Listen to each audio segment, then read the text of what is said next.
సీరియల్లో సినిమాలో నటించాలనుకుంటున్నారా? అయితే వెంటనే మా యాక్టింగ్ స్కూల్లో జాయిన్ అవ్వండి. నమస్తే, వెల్కమ్ టు సుమన్ టీవీ. ప్రస్తుతం మనతో పాటు ఉన్నారు motivational speaker, family counsellor, public speaker Rajani Rama గారు. నమస్తే మ్యామ్. నమస్తే నవీన్. మేము కోల్కతాలో ఈ అభయకు సంబంధించినటువంటి స్టాచ్యూ, అంటే తను ఏడుస్తున్నట్టుగా బాధతో ఉన్నట్టుగా ఒక స్టాచ్యూ అయితే పెట్టడం జరిగింది. దాని మీద కొన్ని అభ్యంతరాలు కూడా కనిపిస్తున్నాయి మనకి. దీన్ని ఎలా అంటారు? ఇదేనండి, ఇది కూడా మన వీళ్ళకి వికీపీడియా వాళ్ళకి చెప్పారు కదా, మీరు ఫొటోస్ కానీ ఆమె గురించి వీడియోస్ కానీ ఏమీ రిలీజ్ చేయొద్దు, అది చాలా బాధాకరమైన విషయము. అంటే మనం చెప్పుకోవాలంటే పుండు మీద కారం చల్లినట్టు. అంటే ఇప్పుడు పేరెంట్స్ని తీసుకోండి ఎగ్జాంపుల్, వాళ్ళు ఏ రోజుకైనా బాధ మర్చిపోవాల్సిందే కదా, వాళ్ళు మర్చిపోలేరు ఈ విషయాన్ని. నిత్యం వాళ్ళకి పుండు కెలుకుతున్నట్టే ఉంటుంది కదా. కాబట్టి ఇప్పుడు అలాంటి వాళ్ళు చూస్తే ఈ విగ్రహాన్ని వాళ్ళ బాధని మనం చెప్పగలమా? వర్ణనాతీతం. వాళ్ళు ఎంత బాధపడతారు. మరి ఎవరు ప్రతిష్ఠించిన వాళ్ళు ఎవరో మనకు తెలియదు, కానీ ఈ టాక్ అయితే వచ్చింది. ఆ అమ్మాయి ఏడుస్తున్నట్టుగా, తల పైకెత్తి ఇలా ఏడుస్తున్నట్టుగా ఒక విగ్రహాన్ని పెట్టారు. అది నల్లటి విగ్రహము అని చెప్తున్నారు. అది చూడండి, మనకే గుండెల్లో కెలికినట్టు అనిపిస్తుంది. అవసరమా? సిగ్గులేదా బెంగాల్ గవర్నమెంట్కి కానీ బెంగాల్ సిటిజన్స్కి కానీ? సిగ్గులేదా? మన అమ్మాయి, ఒక అమ్మాయి నడి వీధిలో ఏడుస్తూ విగ్రహం రూపంలో 24 గంటలు మనకు కనిపిస్తుంటే సిగ్గుపడాలి. సిగ్గుపడి రక్తం మరగాలి. రక్తం మరిగి సిగ్గుపడినాడు ఏం చేయాలి? మీ యొక్క ప్రతి వీధిని మీరు బాగు చేసుకోవాలి కదా. మీరు సరే, మీరు ప్రతి ఒక్క వీధిని బాగు చేసుకోవటానికి కోసం ఈ విగ్రహం కూడా పెట్టక్కర్లేదు. ఈ విగ్రహాన్ని పెట్టవలసిన అవసరమే లేదు. మనం సిగ్గుపడాలి. మన ప్రతి ఇంటిలో మనకు ఒక అమ్మాయి ఉండే ఉంటుంది. ఇప్పుడు ఆ అమ్మాయిని చూసినప్పుడు మన అమ్మాయి గుర్తురాదా? అంటే ఏంటి, ఆ అమ్మాయి విగ్రహాన్ని చూసుకుని మీ అమ్మాయిల్ని జాగ్రత్త పెట్టుకుంటారు. అంతేగాని ఆ అమ్మాయి కోసం, న్యాయం కోసం మనం పోరాడదామని ఎంతమంది వెళ్ళి ఉద్యమాలు చేస్తున్నారు. మిగతా స్టేట్లు ఏమంటారంటే ఒక కోఆపరేషన్ కింద మాత్రమే ఈ ఉద్యమాలు చేయడం అనేది చేస్తున్నారు, ప్రొటెస్టులు. అసలు అక్కడ ఉన్న వాళ్ళు ఒక కుటుంబ సభ్యుల్లాగా కదా.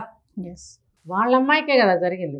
జరిగినప్పుడు చాలామంది అభ్యంతరాలు వ్యక్తం చేశారు కొంతమంది, కానీ అది అక్కడ పెట్టారు. మరి త్వరలో తీసేస్తారు అనుకుంటా దాన్ని. కానీ అలా పెట్టడం అనేది చాలా నాకైతే నచ్చలేదు. అది మంచి విషయం కాదు. ఒక ఆడపిల్ల ఏమంటారు చూడండి, ఆ బెంగాల్ వరకు తీసుకుంటే అదొక రాజ్యం. మన రాజ్యంలో ఒక ఆడపిల్ల నడి రాజ్యంలో, నడి ప్లేస్లో ఏడుస్తూ ఉంటే మీకు శుభమా? మంచిదా? అది గుర్తు చేసుకుంటే అమ్మో అమ్మాయికి అలా జరిగిందంట అని ప్రతిరోజు విమర్శలు చేస్తారా? వాళ్ళ తల్లిదండ్రులే కానీ, చుట్టాలే కానీ, దగ్గర వాళ్ళే కానీ ఎవరైనా సరే ఎంత బాధపడతారో అది చూస్తే ఎంత గుండె తరుక్కుపోతుంది. మరి ఇంకా వాళ్ళు ఇంకొంచెం ఎక్కువగా తీసుకున్నట్టయితే ఈ విషయాన్ని, ఆ విగ్రహాన్ని కూలగొట్టేస్తారు వాళ్ళే వెళ్ళేసి. మరి ఒకవేళ ఇంకా ఉన్నట్టయితే మరి వాళ్ళు ఏం చేస్తున్నారో మనకు తెలియదు. చూస్తూ ఊరుకున్నారా? అసలు తెలుసా వాళ్ళకి?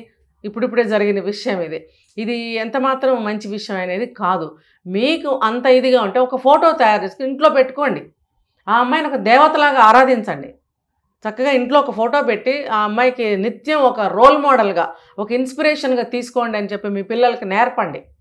నేర్పినట్టయితే ఆ పిల్లల్లో ధైర్యం అనేది పెరిగి, ఇన్స్పిరేషన్ అనేది వచ్చి ఒక రోల్ మోడల్గా తీసుకుని వాళ్ళు మంచిగా అచీవ్ అవడానికి, మంచిగా ఒక పేరు తెచ్చుకోవడానికి, ధైర్య సాహసాలతో ముందుకు వెళ్ళటానికి వాళ్ళకి ఇది ఒక రోల్ మోడల్గా ఉపయోగపడేటట్టుగా మీరు ఇంటింట్లో ఒక ఫోటో పెట్టుకోవడంలో ఎంత మాత్రం తప్పు లేదండి.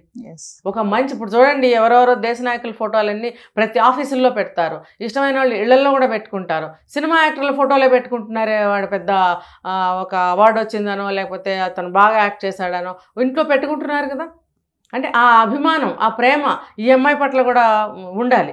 వీళ్ళు ఆ ఫోటో కనుక ఇంట్లో పెట్టుకుంటే అది బాగుంటుంది. కానీ నడి వీధిలో ఆ రాజ్యం మధ్యలో ఒక ఆడపిల్ల ఏడుస్తూ ఉంటే ఆ రాజ్యానికి శుభమా అండి? ఎంత బాధ, ఎంత అరిష్టం అసలు అది.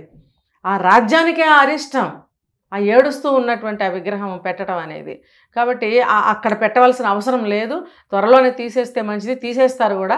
ప్రతి ఇంట్లో కూడా ప్రతి ఒక్కళ్ళు, అమ్మాయినా అబ్బాయినా సరే, మన ఫ్యామిలీలో నుంచి ఒక అమ్మాయికి ఇలా జరిగింది అని చెప్పి ఆ అమ్మాయికి నివాళులు అర్పించి, చేతనైన ఆ ప్రొటెస్ట్లో పాల్గొని, ఇంట్లో ఒక దైవంగా భావించి, ఇప్పుడు ఆ అమ్మాయి ఎన్ని విషయాల కోసం పోరాడిందండి. మాఫియా గురించి ఎంతమంది ముందుకు వచ్చారు? 1000 మందిలో, 1,00,000 మందిలో ఆ అమ్మాయి ఒక్కటే వచ్చి ఇలాగా ఎంత ఘోరాతి ఘోరంగా ఆ అమ్మాయి నాశనం అయిపోయింది.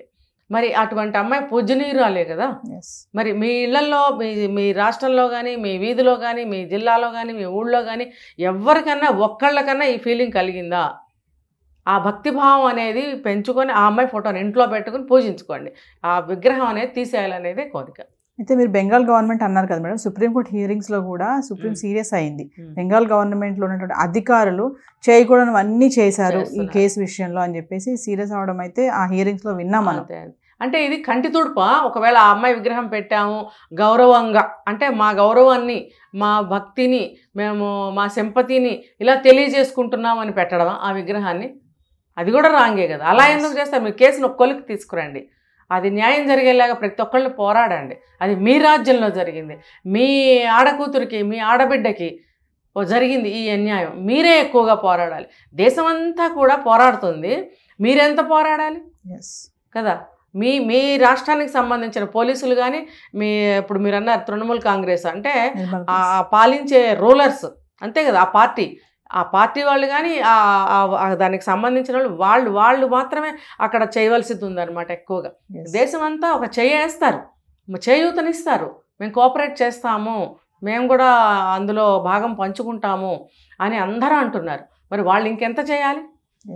అది వాళ్ళది కదా కంప్లీట్గా బాధ్యత. వాళ్ళ వల్లే జరిగింది. ఆ పోలీసులు కానీ, ఆ పొలిటికల్ కానీ, ఆ మెడికల్ వాళ్ళు కానీ, ఇంకా ఎవరెవరైతే హస్తాలనే పేర్లు వస్తున్నాయి కదా పెద్ద పెద్ద లిస్టులు, వీళ్ళందరూ కూడా సహకరించి ఎవరెవరైతే తప్పు చేశారో ఒప్పుకుంటే, మన ఇందులోనే ఉంది చట్టంలో శిక్ష తగ్గుతుంది అని. నేరం ఒప్పుకుంటే శిక్ష తగ్గుతుందని. అవునండి, ఒక ఆడపిల్లని నాశనం చేశారు, జీవితం లేకుండా చేశారు, మరి మీకెందుకు జీవితం అని వాళ్ళల్లో ఒక రియలైజేషన్ రావాలి.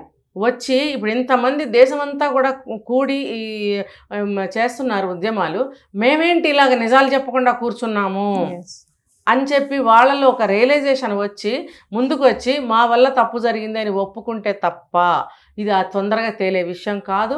లేటుగా కూడా ఎన్ని నిజాలు బయటకు వస్తాయో కూడా తెలియని విషయం ఇది. ఇక్కడ ఇంకోటి ఏంటంటే మేడం, మనం ఒక వీడియోలో మాట్లాడుకున్నాం కదా, పోలీసులు పేరెంట్స్కి డబ్బులు ఇవ్వడానికి చూసారు, లంచం ఇవ్వడానికి క్రిమేషన్ టైంలో ఒప్పుకోలేదు అని అన్నారు కదా. మనం ఇప్పుడు కొన్ని యూట్యూబ్లో కానీ వీడియోస్లో చూసిన ఇన్ఫర్మేషన్ ఏంటంటే, ఆ సంతకం పెట్టండి, మీ తొందరగా క్రిమేషన్ చేయాలి, డబ్బులు తీసుకుని సంతకం పెట్టండి అనే షీట్ మీద వీళ్ళు ఒప్పుకోలేదు, మదర్ అండ్ ఫాదర్. కానీ అమ్మాయి వాళ్ళ బాబాయ్ ఎవరు ఉన్నారంట, అతను పెట్టాడు సంతకం అనేది ఒక న్యూస్. ఇప్పుడు ఏంటంటే అతను పెట్టేశాడు, కంగారుగా చేసేయండి తొందరగా, ఇది లేట్ చేయొద్దు అని హడావుడి చేయడం కానీ ఇవన్నీ కూడా జరిగాయని చెప్పేసి కొంచెం న్యూస్ అయితే వస్తుంది.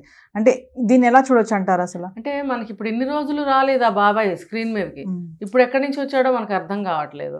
ఇవి కొన్ని రూమర్స్ కూడా ఉంటాయండి, ఏదో జనం అంటారు కదా, వాళ్ళ ఊహలు, అపోహలు, ఒకవేళ వాళ్ళు ఎవరన్నా పెట్టారేమో అన్న అనుమానాలు వ్యక్తం చేయడం అనమాట. ఇప్పుడు వాళ్ళకి సంతకాలతో సంబంధం ఏముంది? ఇప్పుడు వాళ్ళ తండ్రి చెప్పాడు కదా, ఆయన ఆ లేడీ డాక్టర్ ఫాదర్ చెప్పారు కదా, మా అనుమతి లేకుండా చేశారు, బాబాయ్ సంతకం పెట్టాడనే విషయం మనకి ఎక్కడ చెప్పలేదు. అంటే మా అనుమతి లేకుండా చేశారు అంటే అనుమతి లేకుండా చేసినట్టే కదా. మరి ఇంక బాబాయ్ సంతకం ఏముంది ఇక్కడ?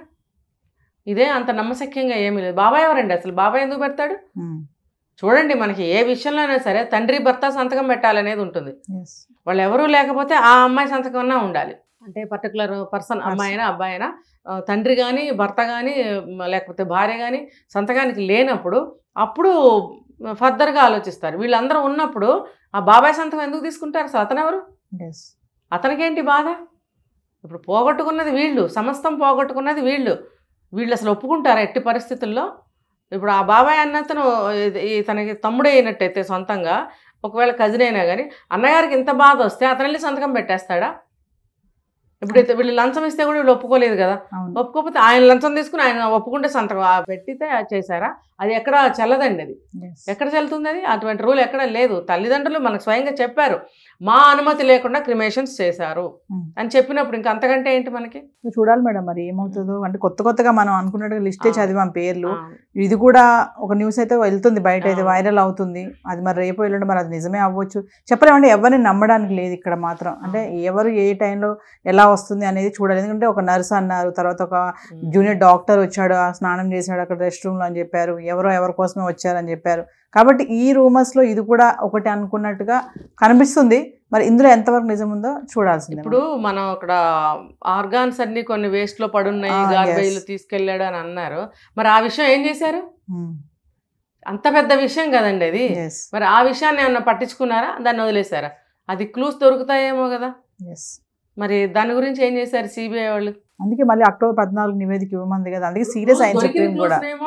పట్టించుకున్నట్టుగా మనకేం కనిపించట్లేదు.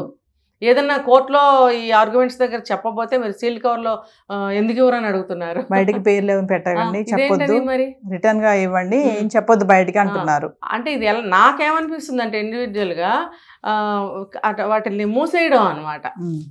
మూసేస్తారా? అలా ముయ్యరు కదా, ముయ్యకూడదు. ఇప్పుడు చంద్రచూడ్ గారు ఉన్నారు, ఆయన చీఫ్ జస్టిస్. ఆయన ముందు ఇవన్నీ జరుగుతున్నప్పుడు ఇలాంటి మూసేయడాలు, కవర్ చేసేటాలు ఉంటాయా ఏమో, మరి తెలుసుకోవాలి. ముందు ఎలా ఇవన్నీ ఉంటాయో, ఏమి విషయాలు బయటకు వస్తాయి అనేది వెయిట్ చేసి చూడాల్సిందే మనం. Thank you.